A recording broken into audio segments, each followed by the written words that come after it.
You are listening to Frankly Speaking Panthers on Tobacco Road Sports Radio.com.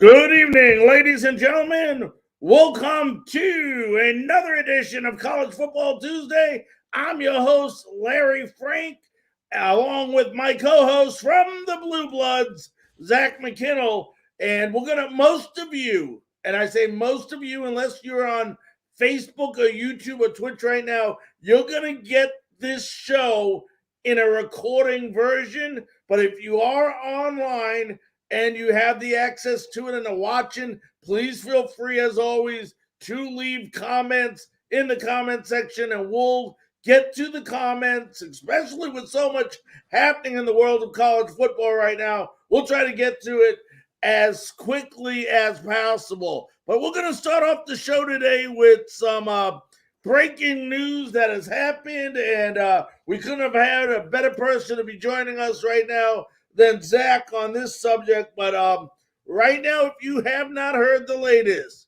it is Justin Fuentes out as the Virginia Tech coach. The carousel, I don't know if you want to say is in the beginning stages, but it's definitely not in the final stages.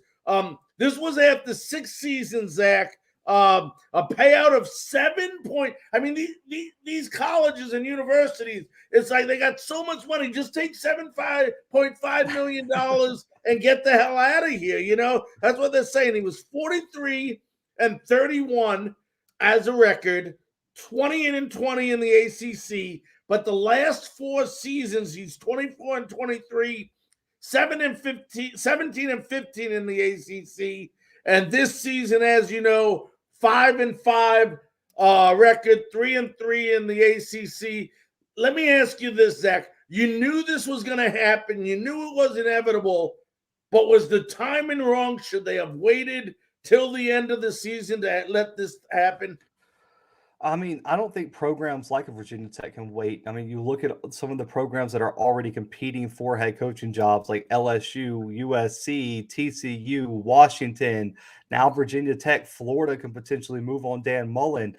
So I don't think you had time to wait. And what happens, LSU is not hiring their coach from Marshall. They're going to hire their coach from an Oklahoma, a Texas A&M, a Penn State, a Michigan State, and then that program is going to have an opening. So for me, I think Virginia Tech is taking the trend of a Texas Tech, a TCU, and saying, we need a head start.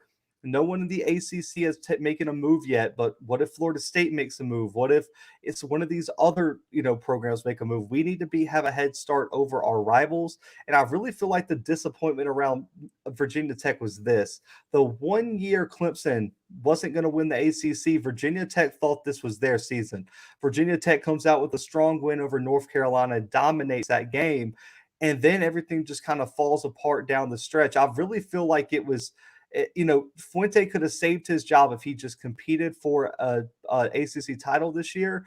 But the 1 year Virginia Tech, they thought they had a fair shot. He couldn't deliver. The recruiting was fine. It was just the on-field performance never was consistent enough. And for me, I feel like Virginia Tech wanted their choice of their candidates before other teams on the East Coast started firing their coaches. Now, there's going to be some coaches, and we're going to talk about this in a little bit, who we think might still be on the hot seat. But should they wait, sit on it, see what happens with some other coaches in college football? Possibly a Dan Mullen. I'm just talking names now. Or should they already have in their mind who they want to replace Justin Fuentes?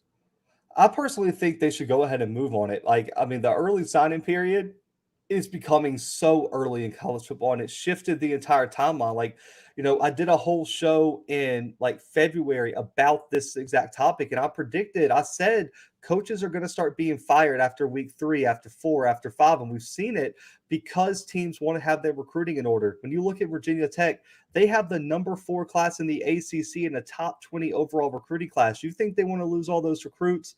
I don't think they do. And they already have 24 recruits in their recruiting class. So I think they're going to make a move quick. That way they can know what type of damage control they need to do in their recruiting class moving forward.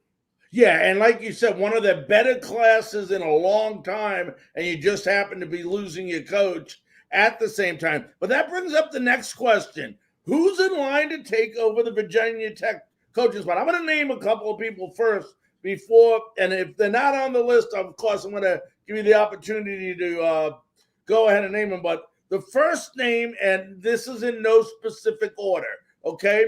A lot of people are talking about Dave Clawson from Wake Forest. But if you ask my own personal opinion on that, I don't think he's going to leave. I mean, they just built a beautiful new facility over there in Wake Forest. He has this team playing unbelievable. And, you got to remember with all the new shuffling around and everything, Wake Forest is remaining in the ACC while a lot of these teams are leaving. They could become the strength of the ACC in the years to come. Do you agree with me that Dave Clawson is probably not the man for this job? Not discrediting his ability to coach, because what a great job he did at rebuilding that program at Wake Forest.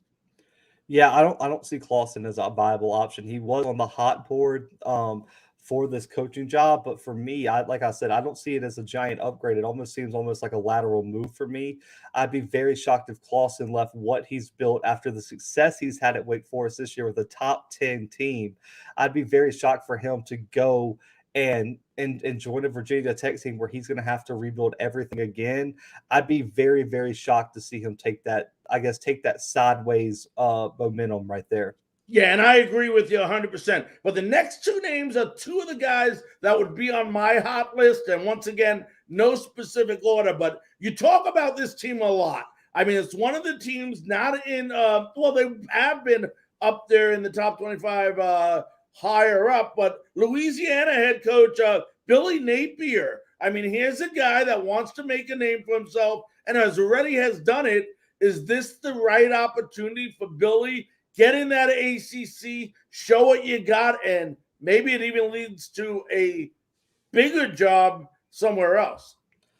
I'd be tough. I'd be hard pressed to see Napier taking that leap. If he's turning down the South Carolinas and the Auburns, I have a tough time seeing him taking Virginia Tech. Also, there's the question: is he going to get that LSU job? He is one of the candidates for that LSU head coaching job, and there's been rumors that he's in it for the long haul, where he might want to chill and stay at ULL until Saban retires, because he has those Alabama ties, and he feels like he could have a shot to be the replacement for Nick Saban. So I think Napier would get a call. I'd be hard-pressed to see him taking that job after the history of him turning down some of these top jobs like Texas, Auburn, South Carolina. And I just don't think Virginia Tech is going to move the needle more than those schools would have. All right, now one of the guys that I put at the top of my list, and I can say that now because that I would say, and you may not necessarily agree with me 100%, but is Coach Chadwell from Coastal Carolina. Here's a guy done a tremendous, I mean, I don't have to tell you the great job he's done throughout the years he's been there. How do you think he rates as far as going to Virginia Tech? For me, he was number one on my board today in the episode that I dropped. I think his ties to the area that Virginia Tech recruits is deep. You look at his success at Charleston Southern, at North Greenville, at Coastal Carolina. He led North Greenville to their first ever appearance to the D2 playoffs in 2011. He turned the Buccaneers and Charleston Southern into one of the top Big South teams in the conference, 2 FCS playoff appearances, 2 Big South titles. titles. And then on top of that, you look at what he's done, winning every Coach of the Year award last year. He knows how to recruit the East Coast, and he's had time to build winning cultures at programs with lesser talent than what he's going to have at Virginia Tech. So for me, Chadwell's ability to build winning cultures makes him, the number one candidate for this job. Yeah, that I agree with. So we're both agreeing with that. Now, another name I heard out there, which I completely do not think, I think it would be foolish for him to go ahead into it, is Luke Fickell of Cincinnati. I can't understand why he's going into the Big 12. I don't know when that begins, if that's next I think 2 years. I think right, it's 2 or the years. year after. But here's an opportunity to really gain momentum. He's done an unbelievable job, and now he gets the opportunity of taking that Cincinnati team, who's in the AAC, and no discredit, but they're not a Power 5, as you know, conference. But now you enter in the Big 12. Now you are in one of those big conferences. Doesn't it just make sense for him to wait it out, stay there, keep the program he has, and enter the Big 12 with a powerhouse Cincinnati team? Yeah, I would have a tough time seeing Fickell take this job, especially because there's rumors that USC's already offered him the USC job and are waiting on his response. But I really don't see Fickell leaving Cincinnati, man. You look at the unique situation that Cincinnati is in. One, they're a top 5 team in the country. They're going to a Power 5 conference. Fickell has his players, has his recruiting class. The school is already damn near ready to build a statue after him. For me, I would have a tough time seeing Fickell leave for anywhere other than possibly maybe Ohio State if that ever became open, which it probably isn't. But for me, if he doesn't leave for USC, he's not leaving for Virginia Tech. I mean, he was on my list because there is real interest from Virginia Tech there. If you're Virginia Tech and can land Fickell, that's an A+ hire. But I just don't see Fickell expressing the same interest that Virginia Tech is going to express. Let's go ahead before we get to who else might be on the hot seat. I want to go to a couple of messages we have on our comment section. Great question. Fuentes, and you mentioned part of this earlier, Zach, when you said it. They have the top 20 recruiting class for 222. Do you think these kids will stay or will they jump ship? Now, my answer to that part of the question would be twofold. Number one, how quickly do they replace the vacancy? And number two, who do they replace it with? I think if you were to get somebody that's a top-notch coach that is well-known, is known to run successful programs, I mean, you're not going to save everyone. There are people that went to this school that got recruited simply because of Fuentes. That happens with a lot of coaches. Every coach has somebody that goes there because they like them. So you're going to lose somebody. The key here, Zach, and I'll let you go ahead and piggyback off it, is how many of this unbelievable recruiting class can they sustain to stay there for the coach next year? Yeah, so right now, some recruits have already released statements. A lot of them are saying that they want to put some days to process this before they release a statement. 3-star safety Malcolm Jones is one you're going to probably have to worry about leaving. He said he didn't know how he felt about it, that Fuente was a giant part in why he came to Virginia Tech. He's a top 56 safety, a 3-star. Miami, Tennessee, Florida State, Ole Miss are still pursuing him very hard. So I would imagine Malcolm Jones is on his way out. Now, their highest rated recruit, Gunnar Givens, a 4-star offensive guard, number 176 overall player, a top 12 inside offensive lineman in this class. He said that he wants to see who all on the staff is leaving and who is hired, the coaching hiring process. And another thing to know about Givens, though, is he grew up a huge Virginia Tech fan in the area, and one of his dreams has, quote, been to play for Virginia Tech. So I would imagine right now they have a great chance of keeping their top prospect in the class, but I would imagine other players like Malcolm are probably going to be on their way out. So I would say if Virginia Tech could keep 15 of the, or not 15, probably 17 of the 24 recruits they have, that would be a solid job by the new coaching staff. Another question from another viewer.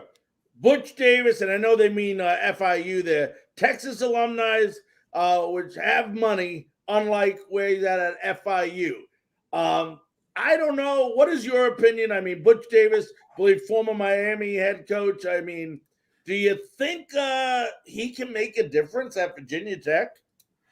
He might, but for me, I would imagine so. He has it because he's an alumni, of course, and everything. But I haven't heard him be linked to the job yet.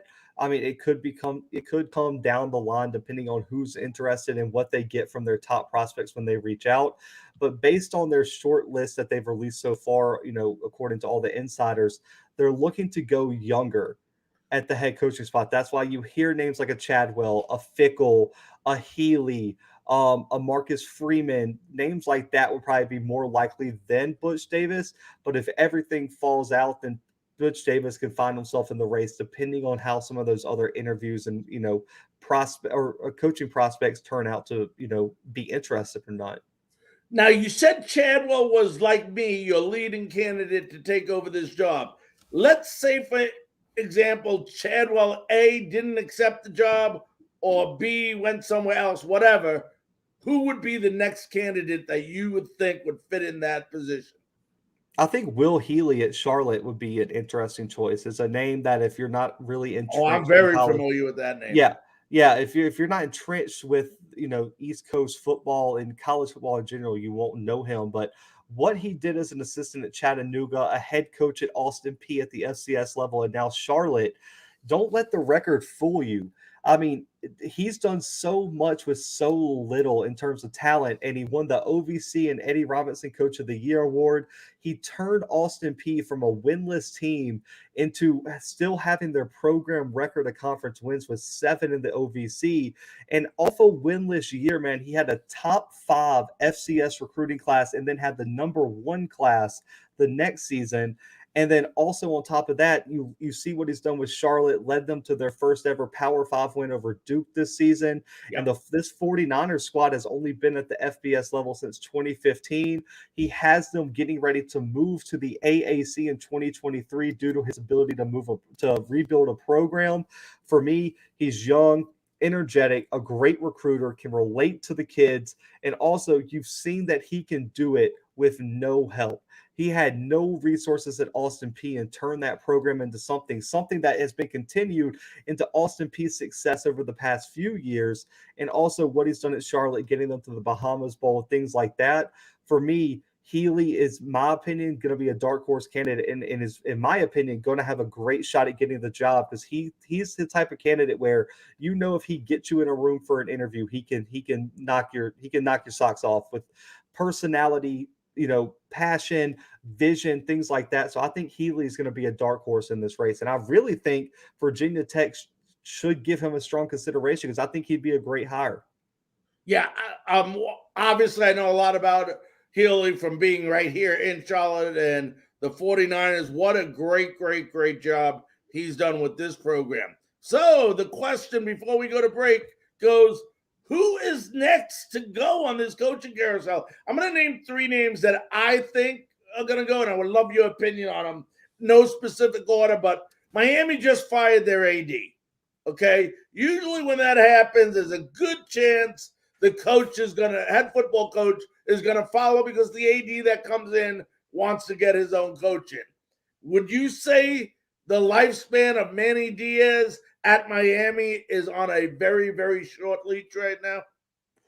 Maybe, but I mean, they've been playing damn good football over the Yes, past they few have. weeks. I mean, and I personally think Miami right now, I would be shocked to see them make a move this year, especially with how he's been winning. I think it's going to come down to how they finish out these last 2 weeks. But for me, based on everyone else who already has an opening, Florida potentially making a move, I think Miami's going to stand pat right now, give Diaz one more year, especially with all this young talent that has emerged at the end of the season. I think expectations are going to be high next year based on Van Dyke and the wide receivers and the defensive players that have emerged for him. So for me, I think he has one more year under his belt, and I would be very, very surprised if Miami made a move right now. I'm going to go stay in the ACC a minute. Duke head coach David Cutcliffe, is he staying or going? Ah, man, that seat's getting real warm. But for me, the number one question I have for you, and this is why I tell all fans who reach out to me and say, should we make a move on a head coach? Who's your upgrade? Who are you hiring that's going to be more successful at Duke than David Cutcliffe? I don't think you can name many names right now. And so for me, you look at what he's achieved over his time at Duke. He's been the only coach in like football history to have any sort of success. He's had a bad year or two, but for me, I think he's earned the right to get one more year. Firing him right after a COVID year would be tough.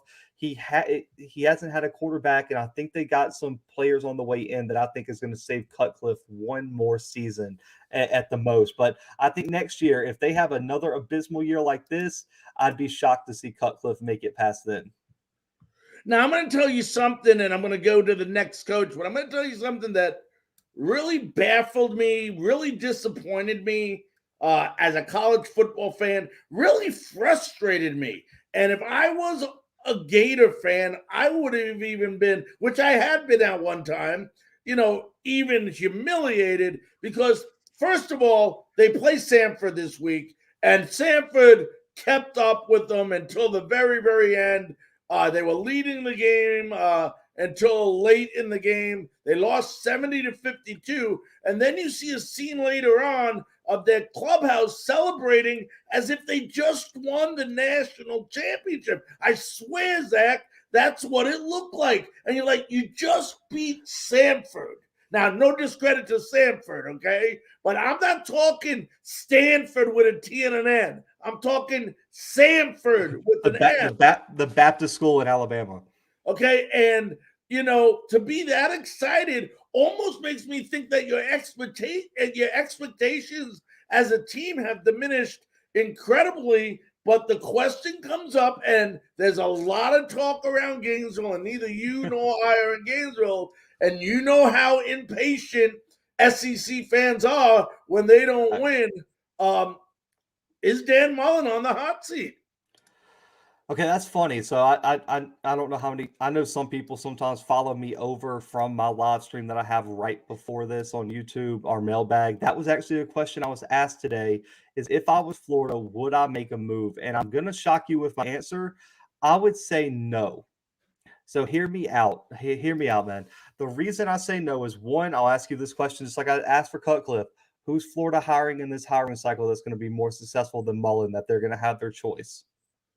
Well, let me ask you this. Are you likely to take a coach who is currently coaching at a school like a Luke Fickell at Cincinnati or someone to that degree and bring them over and take them from a current position they're in? You don't only have to go after, as you know, coaches that don't have a job right now, but there are coaches right now that would be very attracted that are still coaching right now, still in the SEC, maybe in the ACC, maybe somewhere else. Another one that would jump at the opportunity to go ahead and coach at Florida. I don't know, man, because one, I don't think you can convince Fickell to take on that pressure moving from where his job's secure and for a that while. was an example. That was just an example. Well, I was going to go through him. Like Fickell, he's got a lifetime contract to Cincinnati right now. He's never getting fired. Dabo Swinney would be an upgrade. Never getting fired at Clemson. Why would you ever leave Clemson to go to Florida? And then on top of that, you look at the other SEC coaches, they're all first or second year coaches outside of really Mullen, Jimbo, and Saban. So who are you getting there? And one, what's a better job? I would argue LSU is a better job than Florida right now. So are you going to try to get second pick behind one of your biggest rivals in conference? I don't think you would. And the reason I say he has one more year, I'm always trying to put things in perspective. This guy just lost 16 starters off of a team that came one possession away from beating Alabama for the SEC championship last year. And lost a Kyle Pitts, a Kyle Trask, lost defensive linemen, running backs, every scholarship wide receiver, but 2 graduated. And he has a bad year this year. Yes, the South Carolina loss is inexcusable. Stanford's inexcusable for how they played. But I thought he earned at least a respect year to get this program rebuilt right now in terms of what he's doing, because he just came off of an SEC championship appearance, man. And on top of that, I want to put this in perspective for everybody. Georgia's having arguably the best year in their program history right now. They have arguably the best defense of all time, and Kirby Smart's doing it gigantic. Alabama is Alabama. And you got them on your schedule early with a young team and almost beat them. I think that took a lot of the wind out of their sails. And then 3, his recruiting is top 10 to top 6 every single season. And so for me, what Florida's lacked recently is stability. They've hired and fired Muschamp too quickly. They hired and fired Jim McElwain too quickly. This would be like their 3rd coach in 8 years? So for me, for program stability, I think it's a bad move to fire Mullen. And 2, he just came off arguably your best year since you won the national championship in 2008.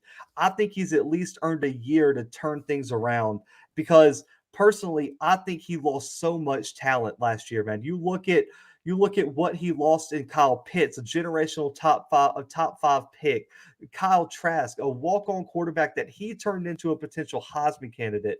So for me, I think the move would be premature. And the number one thing I hate is in the college football, I think there's too many teams that move off of coaches too quickly. And for Mullen, I want to put this in perspective too. He's been to a New Year's Six Bowl every single year he's been a head coach at Florida, except for this year. I think he's earned a grace period where he can have one bad year without losing his job. But let me ask you, and I'm going to play devil's advocate here a minute, because I know we have other things to get to. But as a head coach, you should know which players are going to leave your program that year. Isn't it also your job to have backfill and depth on this team, so when these players leave, that they're able, and I know it takes time to develop, grow, mature, but shouldn't you have had that in your mind before this happened? Well, also it was unexpected. What about all the COVID stuff these coaches had to deal with, where players were granted free transfers, where players could just leave, where players could opt out of the season, where players could, there was more player movement and player freedom this past all season than there's ever been. So he did have athletes, but Florida had transfers that left unexpectedly. They lost an All-American linebacker, James Houston, to Jackson State just because he could leave and transfer freely. There was a lot of players that transferred out of Florida that really, really hurt them. And I don't think it was fair to expect coaches to know that in this COVID year, the NCAA was going to do something they've never done and allow unlimited player movement in the offseason. So why did they leave?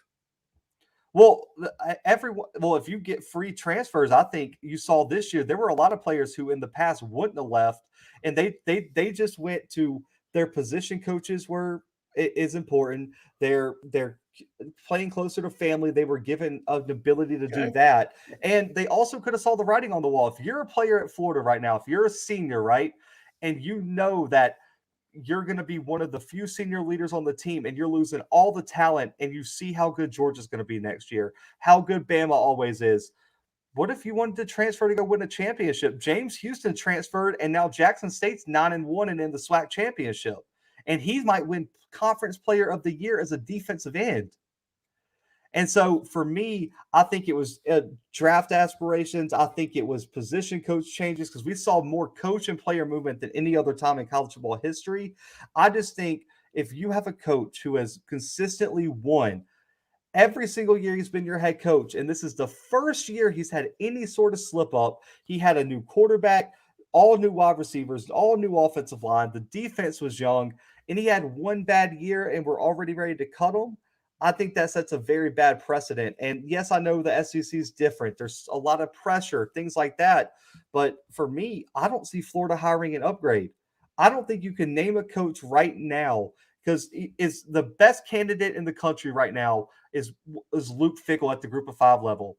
He's you got a 50-50 shot of him being good or better?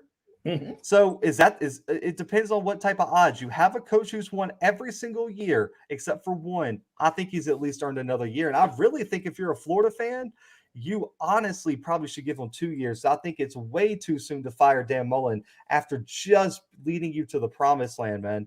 and you were one possession away from winning it all. Yep. Now I'm going to ask you this, sir. Two names real quickly, and then we're going to get into a couple games from last week. We don't have as many to go through for next week but two names that have popped up as possible names to go back coaching. Number one, Joe Brady of the Carolina Panthers. A lot of speculation, maybe LSU. Do you think that's false? I don't think he's leaving the situation he has now, especially now that Newton's back, because I think his stock can even go higher if he can show what he can do with a good offense in Carolina. He's not going to LSU. I have that's one school I have connections at.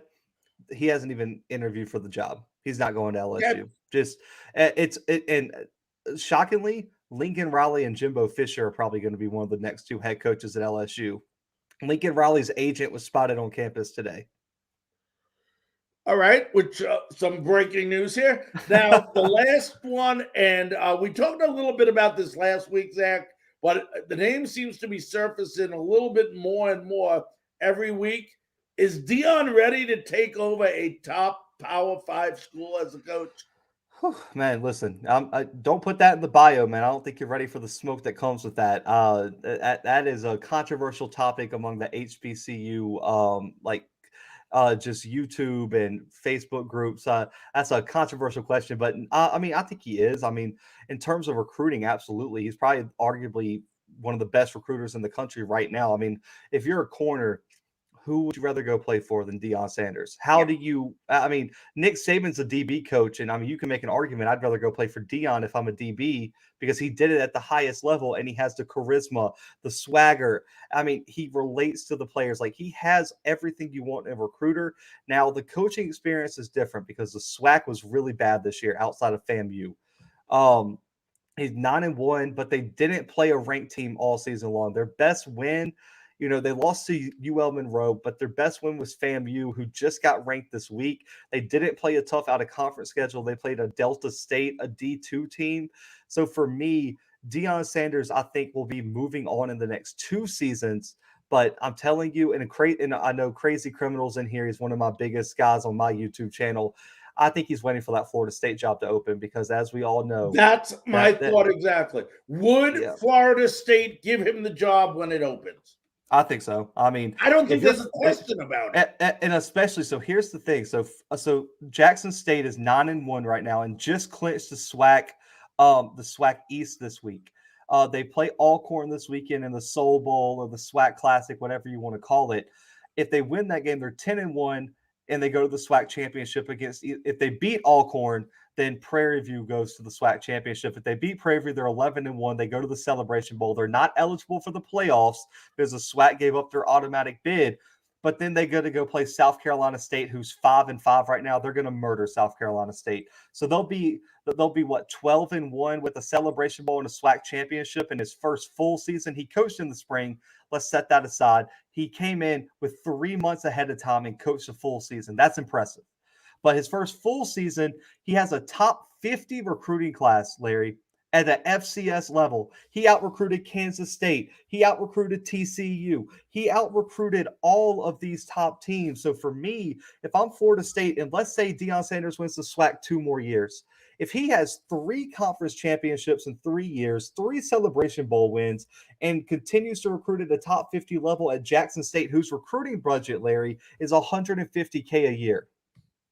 To put that in perspective, Georgia spends almost $4 million on recruiting a season. And he's recruiting at a top 50 level with $150K. So for me, I think Florida State would be stupid to not hire him. He can recruit Florida. He can recruit Texas. He has ties all over the country. And for me, Florida State would give him the job in a heartbeat in 2 seasons. And I think the comment below by Crazy Criminal puts it the best. His name and brand speak for itself. Yeah, I agree with you 100%. Let's go ahead, take a quick break. When we come back, we're going to highlight some of the prior week's games and some of unexpected things happened last week. And we're going to talk about some possible unexpected things that can happen this week. We'll be back right after this.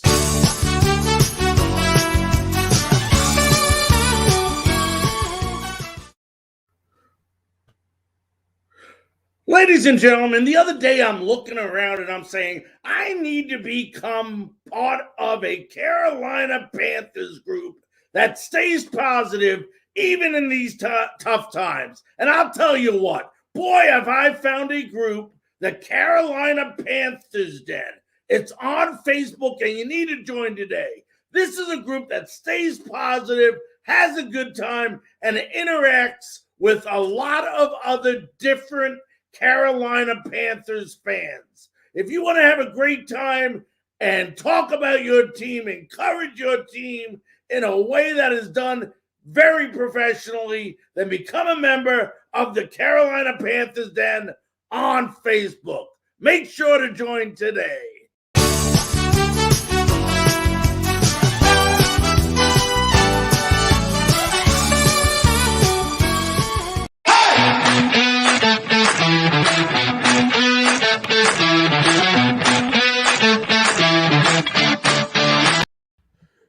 Welcome back to College Football Tuesday. I'm Larry Frank with my co-host from the Blue Bloods, Zach Mckinnell. Zach, interesting week, no specific order, once again, of games that happened last week.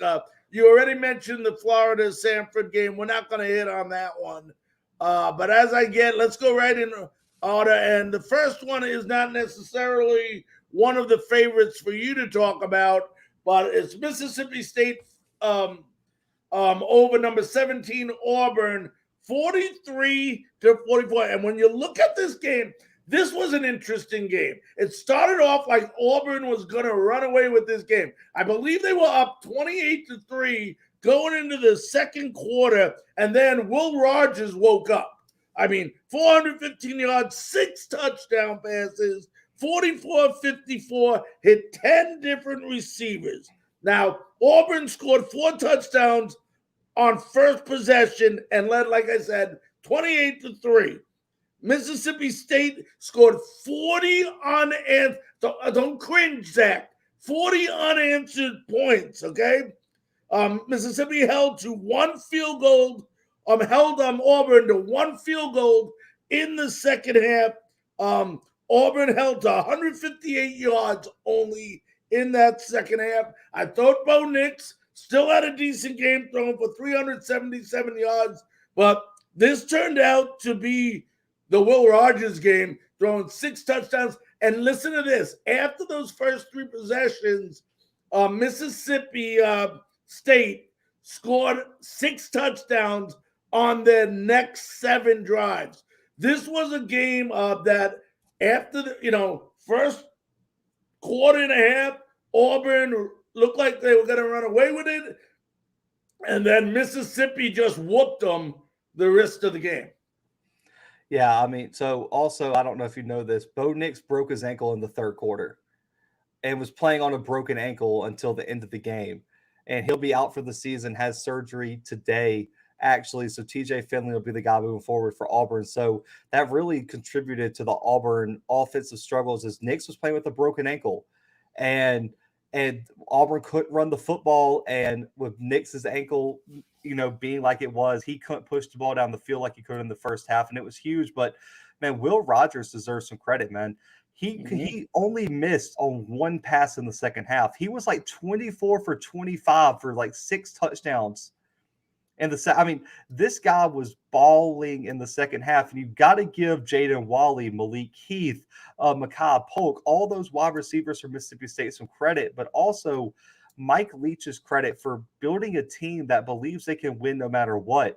He doesn't care how far you're ahead. He knows what his offense does good. He's not going to switch it and run the football. He is going to throw the football ad nauseum until you prove you can stop him.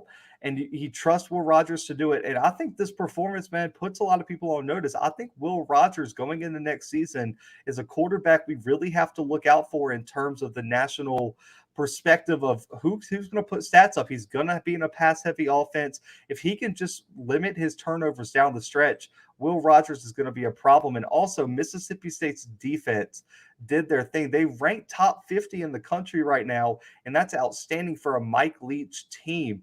He's done a great Zach Arnett, defensive coordinator, has done an excellent job building this team up.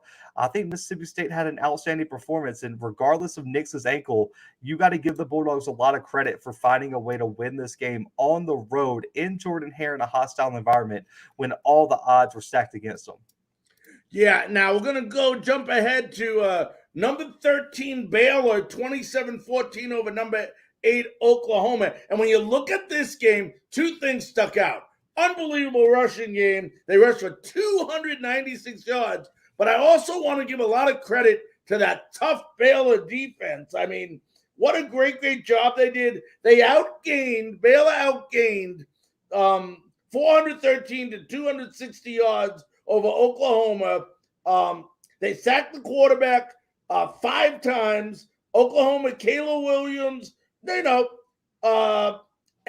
10 of 19, 2 interceptions, was sacked 3 times. And then what can you say about, quarterback Jerry Bohannon rushed for 107 yards, 2 touchdowns, 1 passing touchdown. And once again, my buddy, Abram Smith went off.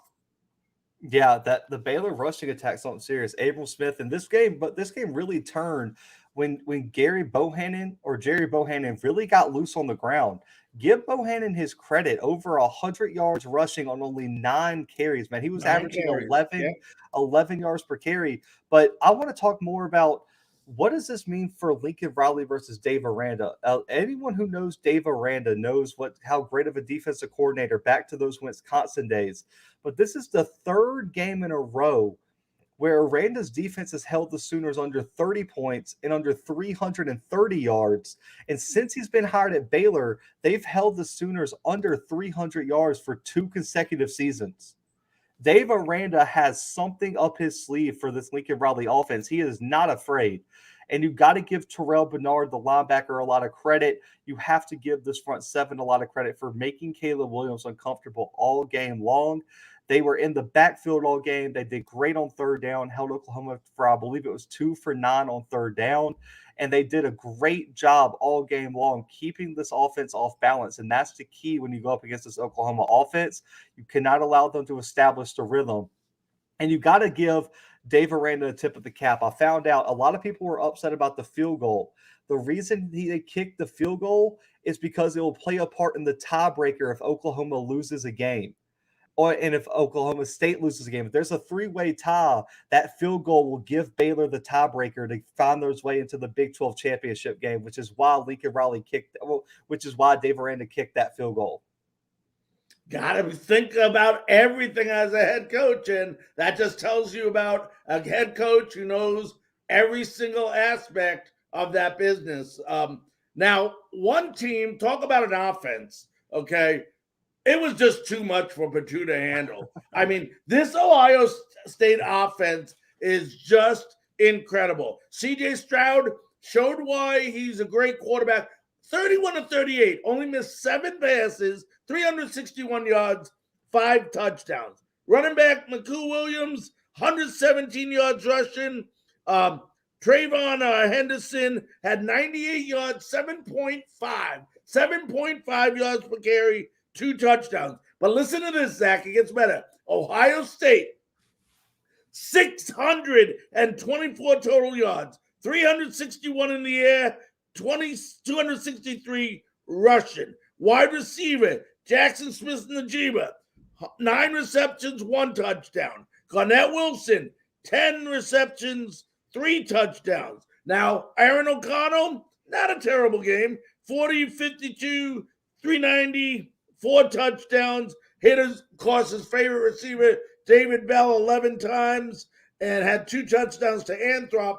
But when you look at this game, that offense was just too much for that Purdue defense. 1,000%, man. I mean, you look at how good Ohio State's been playing over these past few weeks. I mean, I think you can make an argument. I know they lost head-to-head to Oregon. I think right now they potentially look like the second best team in college football. Alabama hasn't looked particularly impressive these past few weeks. Neither is Oregon. I really think Ohio State right now, you can make a strong argument it's the second best team in the country right this second based on how they're playing. Cj Stroud is not the same quarterback that Oregon saw week 2. And this offense has slowly gotten healthy. The defense has come together. I mean, the efficiency of this offense this weekend, man, they scored on 9 of their 11 possessions this weekend and averaged over 9 yards per play for the entire game. I mean, they jumped out to a 35-7 lead over a team that has played solid defense all year and hasn't really been blown out at any time. So I give Ohio State a lot of credit, man. Everything's really clicking for Ryan Day's squad. They're going to get a big test this weekend, but if they keep playing the way they're playing, they're going to be a tough out in the playoffs come December. Absolutely. The next game we're going to go to is Mississippi and Texas A&M. And, I don't mean to sound negative, and I don't want to discredit Ole Miss in any way, shape, or form, but I would rather say in this game, when you look at and you got to see this game, or at least see the highlights of the game, this is a game Texas A&M lost. I mean, 11 penalties in this game. 11. Come on, you're not going to win. 11 penalties, okay? No, don't get me wrong. Mississippi had what? Ely had rushed unbelievable, 152 yards. Matt Corral, 247 yards. Mississippi had 504 total yards. But the other statistic in this game that really sticks out is A&M was only 4 of 13 on third down conversions.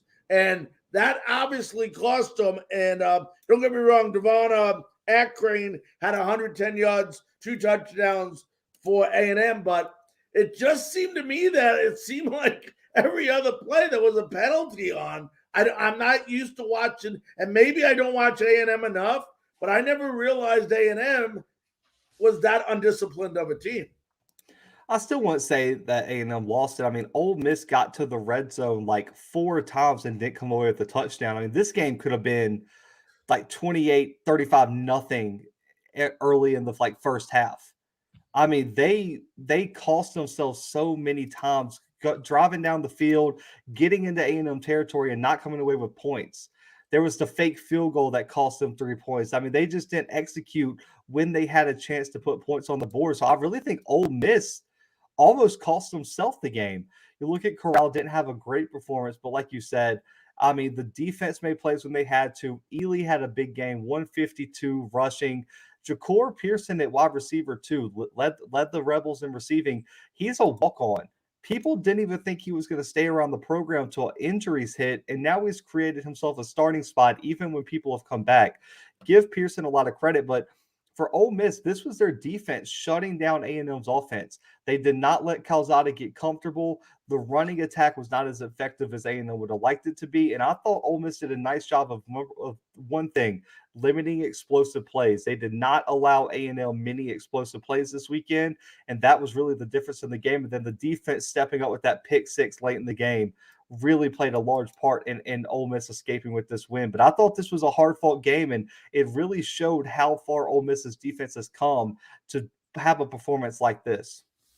Now, a game where Sam Hartman did not have his best game still was good enough to beat NC State. Now, you said you didn't think A&M, played necessarily slopping up or gave that game away. This is a game NC State. You talk about penalties, man.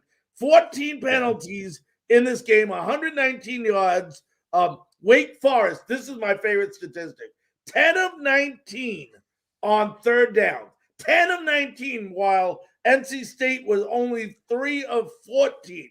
Now, I don't want to take away a great performance by NC State quarterback Devin Leary, who threw for 408 yards, 4 touchdowns. He did have 2 costly interceptions. But like I said, Hartman didn't play his best game either. 3 touchdowns, yes, but 3 interceptions, and that NC State defense sacked him 3 times. But this was another wild game, second in a row for Wake Forest against 2 in-state rivals, North Carolina, then NC State. But those good teams find a way to win, even when they don't play the best football. And Wake Forest again wins. Yeah, I mean, it was impressive, to be honest, to pull out a game where you didn't, like you said, you didn't play your best game. You're against an opponent that can match you in talent, and you still find a way to win. You've got to give. I mean, as much as Sam Hartman didn't play well, he made the plays down the stretch to win the Yep. game. And also, the difference for me is NC State abandoned their rushing attack way too early. Pearson and Knight were averaging 7.5 and 4.5 yards a carry per piece. They only rushed the ball 18 times. Leary had almost 60 passes. And for me, you look at Wake Forest running the ball 44 times. They only averaged 2.6 yards per carry, but they grinded it out. They controlled the clock. They took advantage of their possessions. And also, it was really came down to which team didn't shoot themselves in the foot first. 6 combined turnovers is just outrageous, and Wake Forest was able to make one play down the stretch, and it was because they didn't abandon their run game. You mentioned the third downs. It's because Wake Forest kept themselves in third and manageable, while NC State found themselves behind the change and all schedule a lot, and it really affected their offense. And Leary again and again pulled them out of the hole. He just didn't have enough to do it one last time. All right, folks, we're going to take a quick 15-second station break this time. When we come back, we're going to go over this upcoming weekend's games that we feel you should look out for. We'll be back right after this.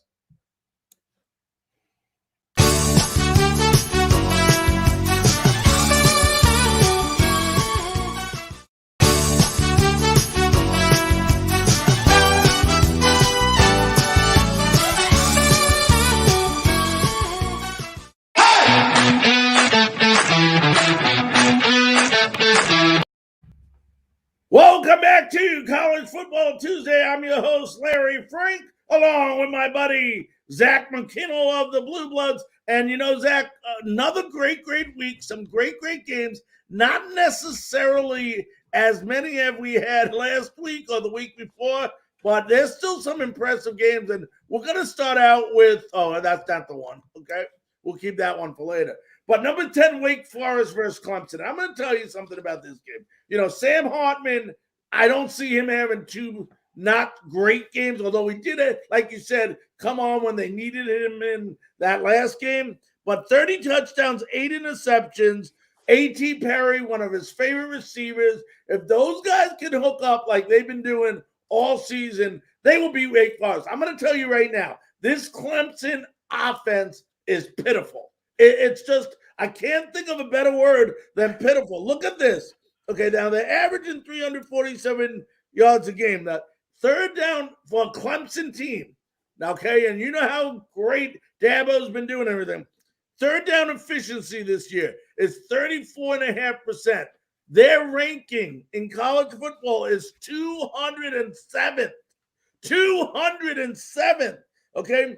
Meanwhile, Wake Forest is averaging 498 yards, pretty much close to 150 yards more per game. And their third down is 8th in the country, third down efficiency at 51%. I don't think it's going to be close. I think Wake Forest, and I know it's an ACC matchup. I know it's Clemson, but Clemson, I know it says 7-3. You can take that, and I'll tell you where you can stick that, because Clemson is not a good offensive team. And unless they come to play and keep this score low scoring, and that defense just plays lights out, there isn't a prayer that Clemson wins in this game. Yeah, it's going to be a tough game. I mean, Clemson right now is a favorite. So, again, I've been keeping track. This is like the 5th straight week we've had a top 10 underdog, and Oregon's also an underdog this week. So, it's our first week with a top 5 underdog. But for me, it's going to come down to one. I'm going to be interested to see Wake Forest's offensive line against this Clemson D line. That's the one strength of this Clemson team is the defense. I want to see how they can control the line of scrimmage and if they can protect Sam Hartman on the road in Death Valley. And a win here wins Wake Forest the division over Clemson. This is the last game they have to win to clinch the division. But a loss here keeps Clemson alive if Wake Forest loses next week to Boston College.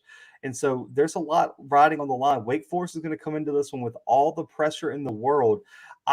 Right now, I would lean toward, I'd be worried that Clemson could score enough. I mean, you look at the last 3 games they've won, it was Florida State, Louisville, and UConn. And the only game they scored over 30 points was UConn. And Wake Forest is the only team in the country that has still scored 35 or more points in every single game that they've played this season. So it just doesn't look like a great matchup for Clemson. But, I haven't covered this game yet on my channel, but right now I would lean toward Wake Forest pulling out the upset win over Clemson this weekend. So you actually think this game is an upset if Wake Forest wins? They're ranked 10th in the country. By the point spread. By the point spread. Okay, I got you. Yeah. I understand. I just wanted to make sure. Okay. Yeah, I don't think it's an upset, but apparently the odds makers do. All right, that's fair. Now, a game that could be one of the games of the week. Michigan State versus Ohio State. And, if you would have asked me before last week, how do you think Michigan coming up?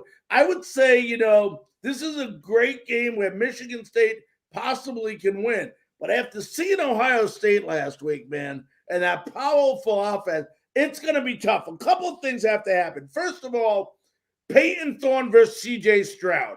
Everyone knows what Cj Stroud brings to the table. If they have a chance, number one, Peyton Thorne, who has 21 touchdowns and 8 interceptions this year, has to play mistake-free football. Cannot turn the football over. Number two, as great as these running backs are for both teams, you got Kenneth Walker, Michigan State, we talked so much about this year. 17 touchdowns. Do you know Walker has 1,500 yards rushing already? Incredible. Yeah. And then on the other side, you got Trayvon Henderson, who, has over 1,000 yards, 14 touchdowns. So that's a battle of 2 great running backs, watching them play head-to-head. And then we all know on the receiver side, Jaden Reed, 45 receptions for Michigan State. And then, of course, Jackson Smith-Najiba, 5 touchdowns, over 1,000 yards for OSU. But OSU averages 550 yards per game, their offense, averaging 46.3 points a game. What does that mean in simple terms? It's real simple. Michigan State, you better bring your damn defense with you if you plan on winning this game, because you're not going to match up point for point with this Ohio State team. So the only chance is that this defense that you have shows up and shows up big. Yeah, I mean, for me, it's going to be, can Michigan State stop the passing attack of Ohio State? They're allowing over 300 yards per game through the air. Not going to cut it this weekend. And on top of that, Travion Henderson and Mayan Williams can both take over games. So if you're Michigan State, you have to stay balanced, control the clock, turn this game into your type of game, which is a slugfest. You want this game to be slowed down. You want this game the clock to be running consistently, keep your defense fresh. And then also, I want to see how their offensive line does against this talented Ohio State defensive line littered with 5-stars. Michigan State is the only team in the country that uses a rotation at offensive line.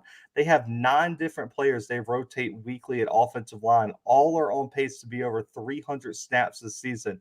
Is that going to work against this extremely talented defensive line against Ohio State? I'm going to be curious to see, but right now I have a tough time seeing that Michigan State defense make enough stops to beat Ohio State this weekend. So I will take the Buckeyes this weekend over the Spartans. I got 3 upset picks. Here we go. You'll laugh at me at the first one. I'm taking Arkansas over Alabama this weekend, and I'm going to tell you why. I'm going to give you my little speech, and I know you're going to disagree. I said that. First of all, you can't deny the Alabama offense with Bryce Young, the great job he did. But Arkansas has a group of 3 running backs with Johnson, Smith, and Sanders, that if they can get going, they can put some points on the board.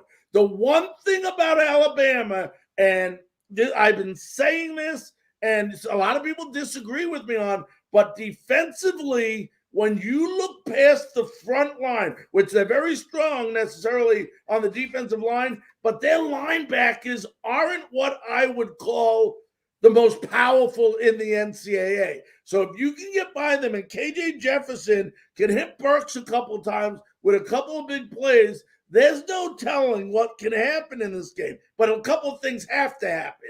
You got to stop Robinson, the running back the great running back of Alabama. You know about Bryce Young, 35 touchdowns, 3 interceptions. And you can't allow any big plays to Jamison Williams, the wide receiver who has 10 touchdowns this year.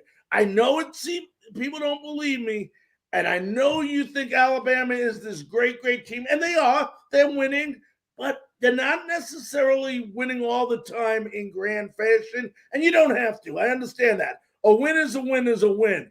But you take a team like Arkansas that has a lot of belief, a lot of confidence, and a hell of a motivator in Sam Pittman, and even the head coach today comes out, and you know Nick Saban, he's not one to necessarily stick up for his players. He usually will call them out, do this.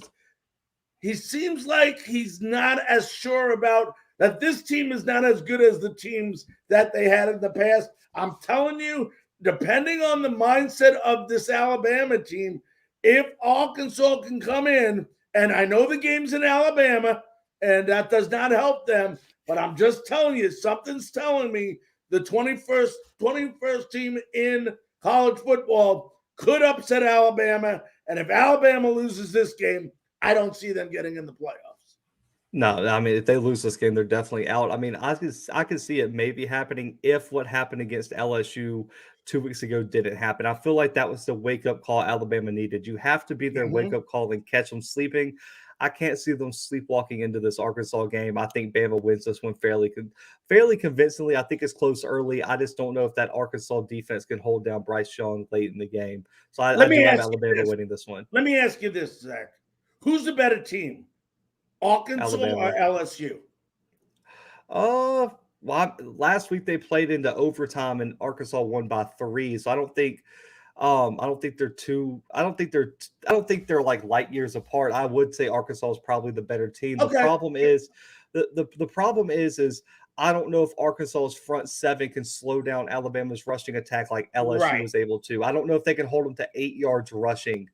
Again, that's going to be the worry for me. And then also, can they create those explosive plays that LSU did, where LSU had like that one crazy trick pass that went for like 70 yards on one play? Can they get the turnovers that LSU forced? For me, I felt like everything went right for LSU. Is everything going to go right for Arkansas? And that's the question for me. And I don't know if I trust KJ Jefferson to go on the road and make the handful of throws he needs to win the game.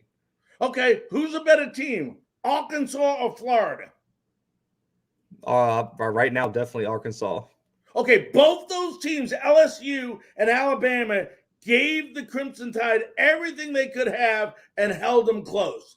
If Alabama is playing that type of game versus Arkansas and the running game can be contained, there is a chance for Arkansas to win this game. Oh, yeah. If Alabama doesn't come in motivated and plays with the energy they did against LSU, Arkansas can definitely pull the upset. I'm just betting on Nick Saban not letting his team have back-to-back, poor energy performances. But if they come out and don't play better, Arkansas definitely could win this game. And I wouldn't be surprised if Alabama becomes one-dimensional and doesn't show the spirit, energy, passion that they should. Right. Arkansas absolutely could upset the Crimson Tide. The problem is, man, you only get maybe 1 or 2 games a year like that, and I would be shocked if they happened almost back-to-back for Alabama. I learned over the last 2 years, never count out a Sam Pittman team. That's true. And so you never know. Sam has a way about him to motivate these players and get them to play at an unbelievable level. And, we'll see what happens. That's why they play the games. But, we've seen all year crazier things happen. I wouldn't be surprised. Now, this one might surprise you a little bit. And I want to talk about this because when you look at these two teams, despite the records, one's 9-1 Oregon, ranked 3rd in the country. The other is Utah, 7-3, ranked 23rd. Now, I know they play different opponents. I understand that. But statistically, these two teams are very similar in all aspects of this game. I mean, they both are averaging 22, 23 points a game. They're not going to go out and necessarily put 40 points up and do that. But this is a game that the key for this Oregon's going to be Travis Dye, who has 12 touchdowns this year, the running back, how effective he is against Utah. And these teams, you and I talked about it, these teams out west scare us. I mean, they have a way of playing and just playing unbelievable football. And, Cameron Rising, 14 touchdowns, 2 interceptions for Utah. He doesn't make a lot of mistakes. So that's going to also be a key factor in this game, which I believe they're playing in Utah. Yeah, they are playing in Utah. Technically, it wouldn't be an upset. Utah is the favorite in this game. Again, I don't know how that's the case. I never understood how a 23rd ranked team, I know. Yeah, so that's why I said the upset. I mean, if you ask somebody, Oregon, Utah, they're going to throw Oregon at you unless they know college football, like we do. I would say, I previewed this game already. I still have Oregon winning.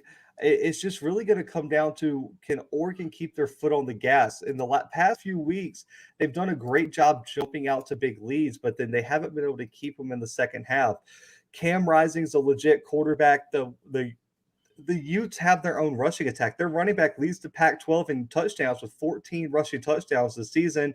And then also they have the best linebacker, in my opinion, outside of N'Kobe Dean in college football, and Devin Lloyd. I mean, he is second in the Pac-12 in sacks, leads in tackles. I mean, this kid's all over the field and plays sideline to sideline, going to play a huge part. But can Anthony Brown take this team on the road and win? They proved they could against Ohio State. I don't think they're going to be too big for the moment. And for me, I think Mario Cristobal has this team focused and ready after a few lackluster performances. I think he's going to light a fire under this team and say, if y'all come in like that, we're going to get beat. I have Oregon in a close one, but I think this game, in my opinion, could be a 1-2 point game. It's going to come down to the last second because, like you said, these teams are so evenly matched. And you know what? I'm rooting for Utah. I'm not necessarily a Utes fan or anything, but, in order for Cincinnati to get in, somebody's got to lose. And, I wouldn't come out here and say I'm a Cincinnati fan. I root for Arkansas. I lived there only for a short time, but I wouldn't say that I'm the biggest Arkansas fan around. But at the end of the day, I mean, Cincinnati deserves a shot at a playoff spot. And I would love to see them fall in. At least this way they can say, we control our own destiny, which they do. If they win out, something could happen between one of those 4 teams in front of them that pushes Cincinnati in. So that's why, hey, Alabama loses or Oregon loses, Cincinnati's right up in there now. But my other last upset pick of the week, although you said Utah's not an upset, but nevertheless, might surprise you, might not. I have Illinois over Iowa. Illinois is one of those teams you don't look at their record. Just don't look at their record. They come in, 1 week they look great, 1 week they don't look so great. But when they're on, they're a very, very competitive team. And we know Iowa. Iowa is Iowa. A lot more was expected out of them this year. They've been underachieving this year. I wouldn't be surprised if Illinois goes in there and defeats Iowa. I like this pick. I agree. I think Brett Bielema has this team playing really hard. I was so unpredictable. Is their offense going to show up? No, maybe. Who knows? So I think this is an interesting pick. I think I wouldn't be surprised if Illinois pulled off this upset. I would stay away from this game so much if I was a bet man and or having to pick, because this game is sneaky, and very, it's super scary to pick this game. I would stay away from it 1,000 miles away. Now, let me ask you this. Any other games, FBS, AP Top 25, that you would tell the fans, college football fans, is a must-watch this weekend? I think Baylor, Kansas State's very interesting this weekend. It's in Manhattan, in Bill Snyder Stadium. Kansas State's quietly 7-3. That I don't think anyone even probably could tell you that off the top of their head. And this game's even. Kansas State has looked very good over the past few weeks. Baylor's coming off a giant win over Oklahoma. Could they be overlooking the Wildcats on the road? And another one on Friday night. I think Houston versus Memphis is very, very interesting. Yes, I agree. Memphis is one of those teams where anything could happen.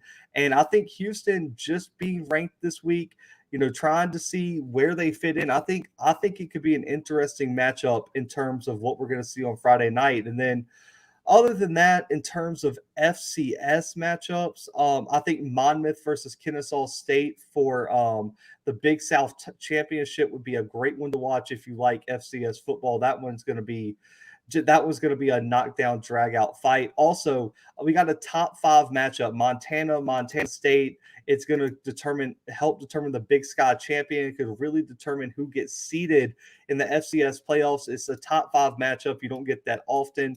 2 teams that are really, really good. Montana State's been a shocker at the FCS level, so definitely check that one out if you're looking for an FCS matchup to watch. All right. Before we wrap it up, I ask you this almost every week. Top 3 candidates for Heisman. So now that through up to date.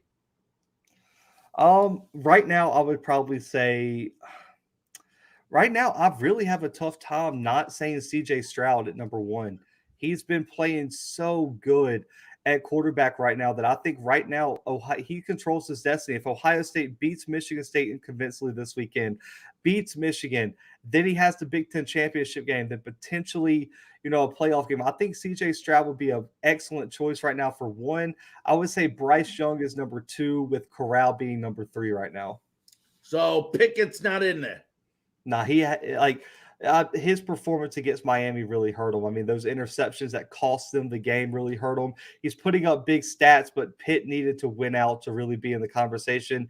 As sad as it is, it's really a best player on one of the best teams in the country, and right now Pitt just isn't there. Kenneth Walker, I think, would be my 4th pick. That's what I was going to ask you. And if Kenneth Walker has like another 4 or 5 touchdown performance and beats Ohio State, go ahead and hand him the Heisman Trophy, because then I'll give him 2 Heisman moments on the biggest stage. I think that would be his biggest accomplishment. But also, Cj Stroud this weekend has a giant chance to put on a show against Michigan State, a weak secondary team. I wouldn't be surprised if Stroud had 400 or 500 yards this weekend. Well, this time next week, even before, we'll have a good answer. Before we wrap it up, tell little listeners where they can listen to the Blue Bloods and when and what time. Yeah, you can check us out on YouTube. It's the Blue Bloods. We release daily football content outside of Saturday because y'all are all watching the games. Y'all don't want to watch me over the football games. But yeah, Sunday through Friday, man, daily college football content, 2, 3, 4 episodes a day, man. Find us on YouTube, just the Blue Bloods. Social media, it's at _ Blue Bloods on everything. And yeah, you can catch me right here on Tuesdays on Frankly Speaking Sports. If you want to catch me live, we have a live stream right before this on our show from about 6:30 to about 7:45 every day before Frankly Speaking Sports, man. Yeah, and also all of his the Blue Bloods shows and any breaking news is always Zach always shoots it over to me and puts it on Frankly Speaking Sports as well. So if you can't find it there, you can find it on Frankly Speaking Sports as well. And then a reminder for all of you NFL fans, especially here in ACC country, we have our Frankly Speaking Sports Panthers show tomorrow. We're going to break down the game between the Carolina Panthers and the Washington Redskins. The Panthers looking to go over 500. First time in a while that they'll be there. The return of Cam Newton, what's going on there? We'll talk about it all tomorrow night on Frankly Speaking Panthers. As far as tonight goes, folks, on behalf of myself and Zach McKinnell, we wish you a great week, and let's go Arkansas.